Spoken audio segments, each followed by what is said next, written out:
ሰላም ጤና ይስጥልኝ የተከበራችሁ ተመልካቾቻችን ከአሚኮ አዲስ አበባ ስቱዲዮ የሰዓቱን ዜናዎች ይዘንላችሁ ቀርበናል። ሀና ማርያም መስፍን ከመላው የስቱዲዮና የስርጭት ባለሙያዎች ጋር ዜናዎችን ወደ እናንተ አሻግራለሁ።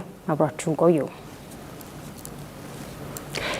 የሰላም በሮች ክፍት በሆኑበት ጦርነትን አማራጭ ማድረግ ተገቢ አይደለም ሲሉ የሰላምን አማራጭ የተቀበሉ ተመካካሪዎች ገለጡ። ሀገራዊ ምክክር ጉባኤው የተዛቡ ትርክቶችን በማረም ኢትዮጵያዊ አንድነትን ለማጠናከር ያስችላል ሲሉም ተናግሯል። ኢብራሂም መሐመድ ተጨማሪውን ይነግረናል። የህዝባችን ጥሩ ባህል ጥሩ ሴት የህዝባችን ጥያቄ አጠቃላይ ለመላው ኢትዮጵያውያን ማስረዳት ችለናል። ጥሩ ውጤት ነው እዚህ መጠብቀው። ባለፉት ዓመታት የህዝብን ጥያቄ ያነገቡ የተለያዩ ታጣቂዎች መንግስት ያቀረበውን የሰላም አማራጭ መቀበላቸው ይታወሳል። የሰላምን አማራጭ የተቀበሉ ተመካካሪዎች ለትግል መነሻ የሆናቸውን አጀንዳዎች በሀገራዊ ምክክር በማስያዝ በጉባኤው በተወካዮቻቸው አማካኝነት እየተሳተፉ ይገኛሉ። አሚኮ ያነጋገራቸው የሰላምን አማራጭ የተቀበሉ ተመካካሪዎች የአማራ ህዝብ በርካታ ጥያቄዎችን በመያዝ ወደ ትጥቅ ትግል መግባታቸውን አስታውሰው ትግሉ በኢትዮጵያ ታሪካዊ ጠላቶች በመጠለፉና ህዝቡን ለተጨማሪ ችግሮች በመዳረጉ ኪሳራ የሌለውን የሰላም አማራጭ መቀበላቸውን ገልጸዋል። የአማራ ህዝብ በየትኛውም ቦታ ላይ እኩል ተከብሮና ዜጋ ሆኖ እንዲቀጥል በርካታ ጥያቄዎችን አንስተን ወደ ጫካ ወጥተን ነበር። ይሄ የወጣንበት ትግል ግን መልሶ ትግሉ በራሱ ሌላ በህዝባችን ላይ ጥያቄ ይዞ ሲመጣ በሰላማዊ መንገድ በጠረጴዛ ዙሪያ ይፈታሉ የሚል ሀሳብ ሲቀርብ ነው እነዛን ጥያቄዎች ይዘን የመጣ ነው። ላለፉት የነበረው የሐሰት ትርክት ቁጭ ብለን ከሌሎች ህዝቦች ጋር እንድንመካከርና እንድንነጋገርበት አድርጓል። ሚዛናዊ አድርገን እንደ ኢትዮጵያ ይህንን መልካም አጋጣሚ የህዝባችን ጥሩ ባህል ጥሩ ሴት የህዝባችን ጥያቄ አጠቃላይ ለመላው ኢትዮጵያውያን ማስረዳት ችለናል። እያስረዳንም እንገኛለን ማለት ነው። የአማራ ፋኖን ብቻ ሳይሆን በኦሮሚያ ክልል የሚንቀሳቀሱ የሸኔ አባላትና አመራሮችን በትግራይ ክልል ይንቀሳቀሱ የነበሩ እነ ጌታቸው ረዳ የሚመሩትን ቲፒኤፍ የሚባለውን ታጣቂም እዚህ አዲስ አበባ በመወያየት ፋኖ የራሱ ተወካይ ኑሮት እኛም እዚህ ተካተን እየተወያየን እንገኛለን። ብዙ የዩኒቨርሲቲ ምሁራን አሉ፣ ኢሊቶች አሉ፣ የተመራመረ ያለበት ነው።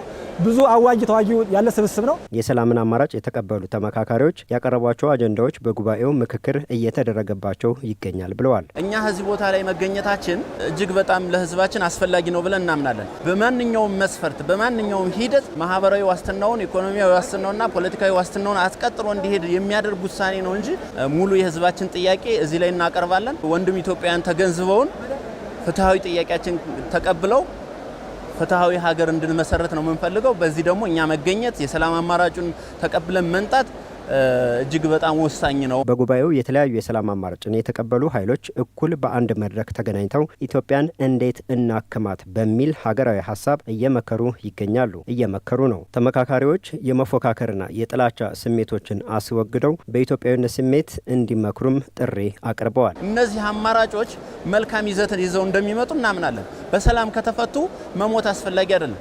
በሰላም ከተፈቱ መግደል ምንም ጥቅም የለው። የሰው ደም ማፍሰስ ምንም ሊጠቅም አይችልም። በሰላም መጥቶ መነጋገር በሰላም መጥቶ ማውራት ችግርን ለሌሎች ብሔረሰቦች ምናልባት እነዛ ማህበረሰቦች በተነገሩት ልክ እውነት ልናስመስለው እንችላለን። እነዛ ሰዎች ስንነግራቸውና ስናስረዳቸው ሌሎች ኢትዮጵያውያን አይ ልክ ናቸው የተሳሳተ መንገድ ሂደን ነበር የሚል ይዘት ሊመጣ ይችላል ማለት ነው። ስለዚህ ሁላችንም ጥላቻን አስወግደን ሁላችንም የሐሰት ትርክት አስወግደን ሁላችንም የመፎካከርን ስሜት አስወግደን የኢትዮጵያዊ ስሜት ይዘን አሸናፊ እንደምንሆን ተስፋ አለኝ። አሁን በፊት ላለፉት 27 ዓመታት በተለይ 30 ምናምን ዓመታት ሁሉም ብሄር የራሱን ጎራ የራሱን ሀሳብ ነው የሚያቀርበው የነበር። አሁን ግን ኢትዮጵያን እንዴት እናክማት የፊቷ ኢትዮጵያ ምን ትመስላለች? በተለይ ወጣት ላይ ትኩረት ተደርጎ መሰራት እንዳለበት፣ አካል ጉዳተኞች ላይ መሰራት እንዳለበት፣ የሀሳብ ብዛነት መስተናገር እንዳለበት ብዙ ጥያቄዎች እየተነሱ ይገኛሉና ጥሩ ውጤት ነው እዚህ መጠብቀው። ከታሪካዊው ሀገራዊ ምክክር ጉባኤ በኋላ ጥይት የማይጮህባት ዜጎች ተረጋግተው የሚኖርባት የእድገት ምሳሌ የሆነችውን ኢትዮጵያን እንደምትፈጠር ያላቸውን ተስፋ ገልጸዋል። የኢትዮጵያ የዲጂታል ቴክኖሎጂ እድገት የሚረጋገጠው በቴክኖሎጂ የተራቀቀ ትውልድ በመፍጠር ነው ሲሉ የኢንፎርሜሽን መረብ ደህንነት አስተዳደር ዋና ዳይሬክተር ትዕግስት ሐሚድ ገለጹ። አምስተኛው የሳይበር ታለንት ሰመር ካፕ ቻሌንጅ ፕሮግራም በአዲስ አበባ ሳይንስና ቴክኖሎጂ ዩኒቨርሲቲ በይፋ ተጀምሯል። አየለ መስፍን አምስተኛው ዙር የሳይበር ሰመር ቻሌንጅ ፕሮግራም በኢንሳ አዘጋጅነት በአዲስ አበባ ሳይንስና ቴክኖሎጂ ዩኒቨርሲቲ በዛሬው ዕለት ተጀምሯል። በመርሃ ግብሩ ኢትዮጵያ የሳይበር ደህንነትና የቴክኖሎጂ እድገቷ የሚረጋገጠው በሳይበር ቴክኖሎጂና በኢንፎርሜሽን ደህንነት የበለጸገ ትውልድ ማፍራት ስንችል ነው ብለዋል የኢንሳ ዋና ዳይሬክተር ትዕግስት ሐሚድ። የሀገር ሉዓላዊነት ከየብስ ከባህርና ከአየር ክልል አልፎ ወደ ዲጂታል ምህዳር ወይንም የሳይበር ስፔስ ተስፋፍቷል። የዲጂታል ምህዳሩ ደግሞ የኢኮኖሚ እድገት የፈጠራና የእውቀት ምንጭ እንደመሆኑ መጠን ደህንነቱን ማረጋገጥ የህልውናችንና የብሔራዊ ጥቅማችን መሰረታዊ ጉዳይ ነው። የሀገራችንን የሳይበር ደህንነት በዘላቂነት ለማረጋገጥ የሚያደርገውን ጉዞ በዋናነት የተደገፈው ብቁ፣ የላቁ፣ ታማኝ በሆኑ የሰው ኃይላችን መሆኑን እናምናለን። የአዲስ አበባ ሳይንስና ቴክኖሎጂ ዩኒቨርሲቲ ፕሬዝዳንት ዶክተር አስራት አጸደወይን ዛሬ በዚህ ፕሮግራም ተይዘው የሰለጠኑ ያሉ ትውልዶች የነገን ኢትዮጵያ የኢንፎርሜሽንና ደህንነት ቴክኖሎጂ ለማረጋገጥ ከፍተኛ ሚና እንደሚኖራቸውም ገልጸዋል። ሀገራችን ለምትገነባው የዲጂታል ሉዓላዊነትና የቴክኖሎጂ ምህዳር መሰረት የሚጥል ወሳኝ ሀገራዊ ኢንቨስትመንት ነው። ይህ ስልጠና የነገዋ ኢትዮጵያ በሳይበር ደህንነት፣ በሶፍትዌር ምህንድስና፣ በሰው ሰራሽ አስተውሎትና በዘመኑ ቀዳሚ የቴክኖሎጂ ዘርፎችን የሚመሩ ብቁ ተወዳዳሪና ፈጣሪ ወጣቶችን ለማፍራት የተዘረጋ የእውቀትና የክህሎት ድልድይ ነው። ዛሬ በእነዚህ የነገ መሪዎቻችን ላይ የምናደርገው የክህሎትና የእውቀት ኢንቨስትመንት በቀጥታ የሀገራችን የዲጂታል ዘመን የኢኮኖሚና የደህንነት ስኬት የሚያረጋግጥ ነው። በአምስተኛው የሳይበር ደህንነት ፕሮግራም ከ1249 በላይ ተማሪዎች ስልጠና የሚወስዱ ሲሆን ሰልጣኞቹ ከስልጠናው ያገኙትን እውቀት ለሀገራቸው ጥቅም እንዲያውሉት ሲሉ የኢንሳ ዋና ዳይሬክተር ትዕግስት ሐሚድ ጥሪ አቅርበዋል። የሚገጥማችሁን ቻሌንጅ ለሀገራችሁ በቅን ልቦና ማገልገል ከፈለጋችሁ ኢንሳን የሚመስል ተቋም ሳትቸገሩ በብዙ ውጣ ውረድ ውስጥ ሳታልፉ ማገልገል የምትችሉበት ምህዳር ተፈጥሯል። ይሄ እንግዲህ ቅድም ያያችሁት ከቁልፍ መሰረተ ልማቶቻችን አንዱ የሆነውን የኢትዮ ቴሌኮምን ማገልገል ጨምሮ ሌሎችን ስራዎች ማበርከት የቻለ ተቋምም ስለሆነ ኩራት ይሰማናል። በዚህ ረገድ ከአደራ ጭምር ማስተላለፍ የምፈልገው የኢንፎርሜሽን መረብ ደህንነት አስተዳደር የመሪነት ሚና ኖሮት እድሉን ያመቻች እንጂ ሁሉም ኢትዮጵያዊ የዚህ ስራ ባለቤት ነው ብዬ አስባለሁ። ቴክኖሎጂን ኢቲካሊ በመጠቀም የሚያጋጩ የጥላቻ ንግግሮችን በመሸሽ በተለይ ወጣቶቻችን የቀጣይ ሀገር ተረካቢ እንደመሆናችሁ በእጃችሁ ያለውን የቴክኖሎጂ አቅም ኢቲካሊ የመጠቀም ለጥሩ ዓላማ የማዋል ከምንም በላይ የሀገርን ደህንነትና ብሔራዊ ጥቅምን ለማስከበር እንድትጠቀሙበት ካደራ ጭምር ላሳስብ እወዳለሁ። የ2018 በጀት ዓመት የዕቅድ አፈጻጸም ለቀጣይ የልማት ስራዎች አበረታች መሰረት የጣለ መሆኑን የደብረ ብርሃን ከተማ አስተዳደር ገለጸ። አስተዳደሩ በቀጣይም የሕዝቡን የልማትና የመልካም አስተዳደር ጥያቄዎችን ለመመለስ አቅዶ መስራቱን እንደሚቀጥል አስታውቋል። በላይ ተስፋዬ የደብረ ብርሃን ከተማ አስተዳደር የ2018 በጀት ዓመት ዓመታዊ የፓርቲና የመንግስት ስራዎች አፈጻጸም ግምገማ አካሂዷል። የከተማ አስተዳደሩ ተቀዳሚ ምክትል ከንቲባ በድሉ ውብሸት በኢኮኖሚ ዘርፍ ስኬታማ ተግባራት የተከናወነበት እንደሆነም አንስተዋል። ኢንቨስትመንት ከወትሮ በተለየ መልኩ 22 ፕሮጀክቶች ናቸው በአመቱ ወደ ማምረት ያሸጋገር ነው። 18 ነው እናሸጋግራለን ብለን የወሰድ ነው። እሱ ብቻ ሳይሆን ከ228 በላይ ፕሮጀክቶች በአዲስ መልክ የተቀበልንበት ከ70 ሄክታር በላይ መሬት የወሰዱበት ሁኔታ ነው ያለው። የገቢ አሰባሰብ ስርዓታችን ከወትሮ በጣም የተሳካበት አመት ነው። 90% ማሳካት ይችለናል። የከተማ አስተዳደሩ ብልጽግና ፓርቲ ቅርንጫፍ ጽህፈት ቤት ኃላፊ ሰለሞን ጌታቸው የከተማዋን ሰላም ከማስጠበቅ ጎን ለጎን ሰፊ የልማት ስራዎች መከናወናቸውን ገልጸዋል። ለስራ ምቹ ሁኔታ የተረጋገጠበት የከተማ የፖለቲካ ሁኔታ እንዲኖር ህግ የበላይነትን በማረጋገጥ ህብረተሰቡን በማስተባበር ከፍተኛ ስራ የተሰራበት አመት ነው። የኮሪደር ልማቶቻችን፣ ሌሎች የመንግስት ስራዎቻችንን ወስደን በጥሩ የአፈጻጸም ደረጃ ላይ እንዲገኙ ርብርብ የተደረገበት አመት ነው። ተጠናክረው መቀጠል ካሉባቸው ስኬታማ ተግባራት ጀርባ መታረም ያለባቸው ጉዳዮችም ተለይተው ትኩረት እንደሚደረግባቸው ነው የስራ ኃላፊዎቹ የተናገሩት። ከስነ ምግባር አኳያ የሚታዩ ብልሹ አሰራሮችን የማስተካከል የአገልግሎት አሰጣጥ የማስተካከል አሁንም ትኩረት ሆነው የሚቀጥሉ ስለሆነ ይሄን መድረክ ለ2019 የመነሻ ነጥብ አድርገን እንድንወስደው መልእክት ለማስተላለፍ ነው። ህብረተሰቡ የሚያነሳቸው የሌብነት የብልሹ አሰራር ጥያቄዎች ጭምር ገና ትግል የሚጠይቁ ማስተካከል የሚጠበቅብን በእያንዳንዳችን ደረጃ ወስደን መስራት እና ማረም የሚገቡን ጉዳዮችም የምንመክርበት የቀጣይ አቅጣጫም የምናስቀምጥበት መድረክ ነው። ያነጋገርናቸው የክፍለ ከተማ የስራ ኃላፊዎችም የመልካም አስተዳደር ችግሮችን ለመቅረፍ የድርሻቸውን እንደሚወጡ ገልጸዋል። ተጠያቂነትን በማስፈን ስራዎችን ለመስራት ጥረት ያደረግንበት አመት ነው። ይሄንን ልምድ ወስደን በዘንድሮ አመት የተሻለ የመልካም አስተዳደር ለማስፈንና የህዝቡን ተጠቃሚነት ለማረጋገጥ ስራዎችን ለመስራት አቅደን እየሰራን ያለን። ማህበረሰቡ ያው ከአገልግሎት አሰጣጣችን የሚያነሳቸው ችግሮች ይኖራሉ። እነዛን ችግሮች ደግሞ ለማስተካከል ያው ከላይ እስከታች ያለው አመራር ጥረት እያደረገ ነው። በቀጣይ ደግሞ ይሄንን የበለጠ አጠናክረን መሄድ ከቻል የመልካም አስተዳደር ችግሮችን የምንፈታበትን ሁኔታ መፍጠር እንችላለን ብዬ አስባለሁ። በቀጣይም የማህበረሰቡን የልማትና የመልካም አስተዳደር ችግሮች ለመፍታት የተቀናጀ አሰራር ተጠናክሮ ሊቀጥል እንደሚገባ ተጠቁሟል። ቀጥለናል። በማህበረሰብ ተሳትፎ በ1.4 ቢሊዮን ብር በአንድ ከተማ አንድ ፕሮጀክት 25 የልማት ስራዎችን እየሰራ እንደሚገኝ የሰሜን ሸዋ ዞን ከተማና መሰረተ ልማት መምሪያ ገለጠ። እስካሁንም 17ቱ ፕሮጀክቶች ተጠናቀው አገልግሎት እየሰጡ መሆኑንም ገልጧል። ለዓለም ላይ ኩን በሰሜን ሸዋ ዞን ከተማና መሰረተ ልማት መምሪያ አስተባባሪነት በአንድ ከተማ አንድ ፕሮጀክት በሚል ተነሳሽነት ከተሰሩ ፕሮጀክቶች መካከል የእንሳሮ ወረዳ የማህበረሰብ መድኃኒት ቤት አንዱ ነው። መድኃኒት ቤቱ የህብረተሰቡ መሰረታዊ ጥያቄ እንደነበር የወረዳው ጤና ጥበቃ ጽህፈት ቤት ምክትል ኃላፊ አቶ አቤል ጌታቸው ገልጸዋል። ለግንባታውም ከ3.5 ሚሊዮን ብር በላይ የፈጀ ሲሆን አጠቃላይ የወረዳውን የህብረተሰብ ክፍል በግብአት የነበረውን እጥረት ለመቅረፍ ከፍተኛ አስተዋጽኦ ስለነበረው ያንን ችግር ለመቅረፍ ታስቦ የተገነባ ነው።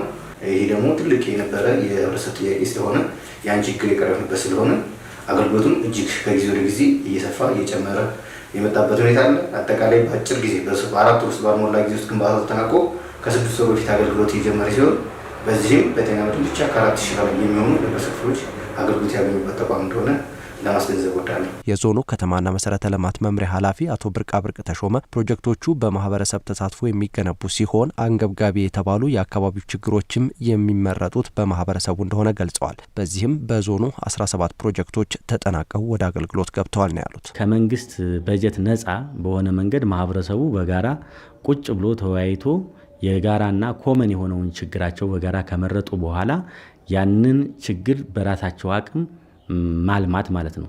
ስለዚህ ይሄ በ2017 ጀምረነዋል። በርካታ ፕሮጀክት ሰርተናል። በ2018ም አሁን በያዝነው በጀት ዓመት ማጠቃለያ ላይ ወደ 25 ፕሮጀክቶችን ይዘን ከ25 ፕሮጀክቶች ውስጥ ኦልሞስት ወደ 17 የሚሆኑት ፕሮጀክቶች ተጠናቀው ተመርቀው ለህዝብ አገልግሎት ክፍት ሆነዋል ማለት ነው። በዞኑ ከማህበረሰቡ ከ1.4 ቢሊዮን ብር በላይ ተሰብስቦ ለፕሮጀክቶቹ ግንባታ ጥቅም ላይ መዋሉንም ነው የገለጹት። በዚህ በጀት ዓመት ብቻ ከማህበረሰቡ እነዚህን ፕሮጀክት ለማጠናቀቅ ወደ 1.4 ቢሊዮን ብር የፈጀ ፕሮጀክቶችን ሰርተናል ማለት ነው። የሚሰሩት ፕሮጀክቶች ፐርፐዝሊ የከተማና መሰረተ ልማት ስራ ላይሆን ይችላል። ለምሳሌ ብዙ በከተሞቻችን የኮሚኒቲ ፋርማሲ በአንድ ከተማ አንድ ፕሮጀክት ገንብተናል ማለት ነው።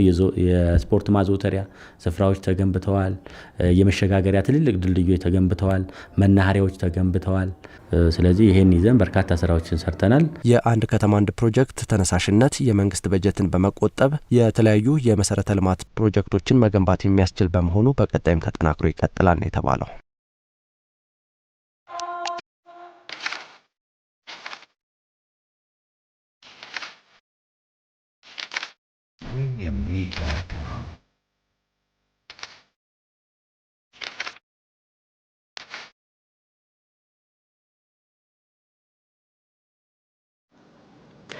የአዲስ አበባ ዩኒቨርሲቲ የአይን ሕክምና ትምህርት ክፍል መስራች ናቸው። ዶክተር ጳውሎስ ቀና በኢትዮጵያም የመጀመሪያው የአይን ሐኪም ናቸው። ዶክተር ጳውሎስ ቀና በ97 ዓመታቸው ነሐሴ 2 ቀን 2018 ዓ.ም ህይወታቸው አልፏል። በዛሬው የማናቸው የዜና አምዳችንም በኢትዮጵያ የአይን ሕክምና አገልግሎት እንዲያድግ ከፍተኛ አስተዋጽኦ ስላበረከቱት ዶክተር ጳውሎስ ቀና እንነግራችኋለን። ድልነሳ መንግስት ያዘጋጅቶታል።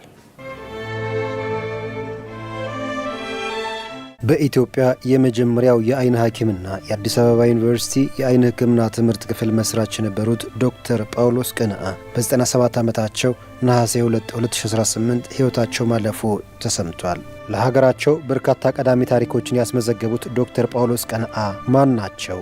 ዶክተር ጳውሎስ ቀነዓ የተወለዱት እንደ ኢትዮጵያ አቆጣጠር በ1921 ዓ.ም ወለጋ አካባቢ ነው። የመጀመሪያ ደረጃ ትምህርታቸውን በምዕራብ ኢትዮጵያ በሚገኙ የሚስዮን ትምህርት ቤቶች የጀመሩ ሲሆን በኋላም ወደ አዲስ አበባ በመምጣት በዳግማዊ ምኒልክ ትምህርት ቤት መከታተላቸውን በአማዞን ድረገጽ የሰፈረው ታሪካቸው ያስረዳል። ዶክተር ጳውሎስ ቀነዓ በኢትዮጵያ የአይን ሕክምና ታሪክ ፈርቀዳጅና የመጀመሪያው ኢትዮጵያዊ የአይን ሐኪም ናቸው። የአይን ሕክምና ትምህርትን ቤይሩት ሊባኖስ ከሚገኘው የአሜሪካ ዩኒቨርሲቲ ተምረው ተመርቀዋል። በጊዜው በኢትዮጵያ የአይን ሕክምና አገልግሎት በውጭ ሀገር የአይን ሐኪሞች ላይ የተመሰረተ ነበር። ዶክተር ጳውሎስ ቀነዓ በ1964 ዓ.ም ወደ ኢትዮጵያ የገቡ ሲሆን በዳግማዊ ምኒልክ ሆስፒታል የአይን ሐኪም ከሆነው ዶክተር ዛጎራ ጋር አብረው ይሰሩ ነበር። በየቀኑ ጠዋት ቀዶ ጥገና በሚያደርጉበት ወቅት ከሰዓት በኋላ ደግሞ በተመላላሽ ህሙማን ክፍል ውስጥ የሚጠብቋቸውን በመቶዎች የሚቆጠሩ ታካሚዎችን ማስተናገድ ነበረባቸው። በዚያን ወቅት ከሰሃራ በታች ባሉ የአፍሪካ ሀገራት ኢትዮጵያን ጨምሮ ማለት ነው በዓለም አቀፍ መድረኮች ላይ በተደጋጋሚ የሚጠቀሰውን ለ1 ሚሊዮን ህዝብ አንድ የአይን ሐኪም የሚለውን አሳሳቢ ጥምርታ ለመቀየር በአይን ሕክምና ዘርፍ የተቀናጀ የሰው ኃይል ልማት መኖር እንዳለበት በግልጽ ታያቸው። ገና ወጣት እያሉም በኢትዮጵያ የአይን ሕክምና አገልግሎትን የማስፋፋት ኃላፊነት እንዳለባቸው ተገነዘቡ። በመሆኑም በአይን ሕክምና የ3 ዓመት የድህረ ምረቃ መርሃ ግብር በ1980 ዓ.ም በጥቁር አንበሳ ሆስፒታል እንዲጀመር አደረጉ። በወቅቱ በስልጠና በቀዶ ሕክምናና በሕክምና አገልግሎቶች ውስጥ እሳቸው ብቻ ስለነበሩ የቀዶ ሕክምና ተግባራዊ ተሞክሮ በቂ እንዳልሆነ ተሰማቸው። በመሆኑም መርሃ ግብሩ የ4 ዓመት መርሃ ግብር ሆኖ እንዲቀጥል ተደረገ። ሁለተኛው የፋኩልቲ አባል በመሆን በ1980 ዓ.ም ዲፓርትመንቱን የተቀላቀሉት ዶክተር ፈቀደ መንግስቱ ናቸው። በኋላም ተጨማሪ 2 የአይን ሐኪሞች ከጥቂት ዓመታት በኋላ ሲቀላቀሉ ቀስ በቀስ የመምህራን ቁጥር 6 ደረሰ። የጥቁር አንበሳ የአይን ሕክምና ትምህርት ክፍል ከተቋቋመበት ጊዜ ጀምሮ ከ120 በላይ የአይን ሐኪሞችን አስመርቋል። ዶክተር ጳውሎስ ቀነዓ እንደ ዓለም አቀፍ የአይን ፋውንዴሽን IAF ካሉ ዓለም አቀፍ ድርጅቶች ጋር በመተባበር መጽሐፎችንና አንዳንድ መሳሪያዎችን ማግኘት ችለዋል። በተጨማሪም የውጭ ሀገር ዜጎችን በUNDP ቶክን ወይም UNDP የእውቀት ሽግግር ተማሪዎችን እንዲያስተምሩ ይጋብዙ ነበር። በአባላት መካከል የሳይንሳዊ ክሊኒካል ምርምር ልውውጥ መድረክ በመፍጠር የአይን ሕክምና ሶሳይቲ ኦፍ ኢትዮጵያ እንዲመሰረት ዋና ሚና ተጫውተዋል። ዶክተር ጳውሎስ ቀነዓ በጥቁር አንበሳ ስፔሻላይዝድ ሆስፒታል ደከመኝ ሰለቸኝ ሳይሉ ሕዝቡን ሲያገለግሉ የቆዩ ሲሆን ጡረታ ከወጡ በኋላም በአማካሪነት ያገለግሉ ነበር። ለሀገራቸው በርካታ ቀዳሚ ታሪኮችን ያስመዘገቡት ዶክተር ጳውሎስ ቀነዓ ከሀገር ወጥተው በውጭ ሀገር ለመስራት በርካታ እድሎች የነበራቸው ቢሆንም በቂ የሕክምና ዶክተሮች የሉንም በማለት ሀገራቸውን በታማኝነት አገልግለዋል።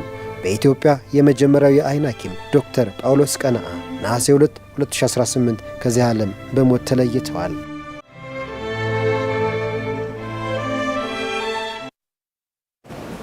አጫጭር መረጃዎችን ደግሞ ከመሰረት መቅጫ እንከታተል።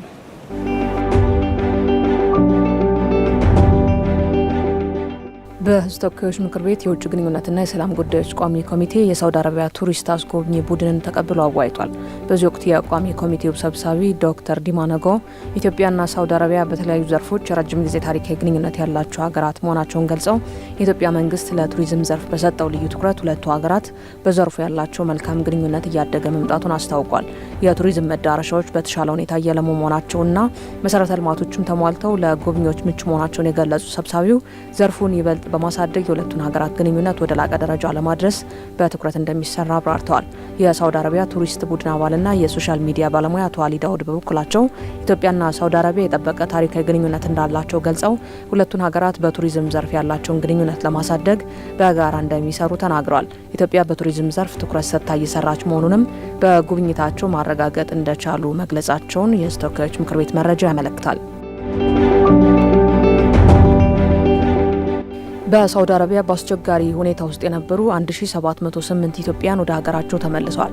በሳምንት ውስጥ በተደረገ 8 ዙር በረራ የተመለሱት 773 ወንዶችና 677 ሴት እንዲሁም 76 ህጻናት ሲሆኑ ከተመላሾች መካከል 163 እድሜያቸው ከ18 ዓመት በታች የሆኑ ታዳጊዎች ይገኙበታል። መስከረም 5 ቀን 2018 ዓ.ም በተጀመረው ዜጎችን ወደ ሀገር ቤት የመመለስ ስራ እስካሁን ከ92000 በላይ ኢትዮጵያውያን ወደ ሀገር መመለሳቸውን የሴቶችና ማህበራዊ ጉዳይ ሚኒስቴር መረጃ አመላክቷል። ሚኒስቴሩ ለተመላሽ ዜጎች በአየር ማረፊያና በማቆያ ማዕከላት ተገቢውን ድጋፍና እንክብካቤ ማድረግና ከቤተሰብ ጋር የማቀላቀል ስራ ከሚመለከታቸው ባለድርሻና አጋር አካላት ጋር በመተባበር በትኩረት እየሰራ እንደሚገኝ አስታውቋል። በተጨማሪም መደበኛ ባልሆነ ፍልሰት ወደ ተለያዩ ሀገራት ሄደው የሚመለሱ የፍልሰት ተጎጂዎችን ለመደገፍና መልሶ ለማቋቋም የሚያስችሉ ተግባራትን በትብብር እያከናወነ መሆኑ ተገልጿል። በዲጂታል ቴክኖሎጂ በመደገፍ የተቀላጠፈ የህዝብ አገልግሎት እየሰጠ መሆኑን የንግድና ቀጠናዊ ትስስር ሚኒስቴር ገለጸ። የንግድና ቀጠናዊ ትስስር ሚኒስቴር የመንግስት አገልግሎትና አስተዳደር ሪፎርም አፈጻጸም የጋራ ምዘና መድረክ ማካሄድ ጀምሯል። የንግድና ቀጠናዊ ትስስር ሚኒስትር ዶክተር ካሳሁን ጎፌ ሚኒስቴር መስሪያ ቤቱ አሰራሩን በማዘመንና በዲጂታል ቴክኖሎጂ በመደገፍ የተቀላጠፈን የህዝብ አገልግሎት በመስጠት ላይ ይገኛል ብለዋል። ለሰራተኞች ምቹ የስራ አካባቢን በመፍጠር ረገድ ያከናወናቸውን የሪፎርም ተግባራት ከዝግጅት እስከ ትግበራ ተገምግሟል። በመድረኩ ሙያዊ ግብረ መልስ የተቋሙን አቅም ለማጠናከርና የአገልግሎት አሰጣጥ ጥራቱን ወደ ላቀ ደረጃ ለማሸጋገር ከፍተኛ አስተዋጽኦ እንዳለው ተገልጿል። መረጃው የሚኒስቴር መስሪያ ቤቱ ነው። የተከበራችሁ ተመልካቾቻችን ለሰዓቱ የያዝናቸው ዜናዎች እነዚህ ነበሩ። ለነበራችሁ አብሮነት እናመሰግናለን። ጤና ይስጥልን።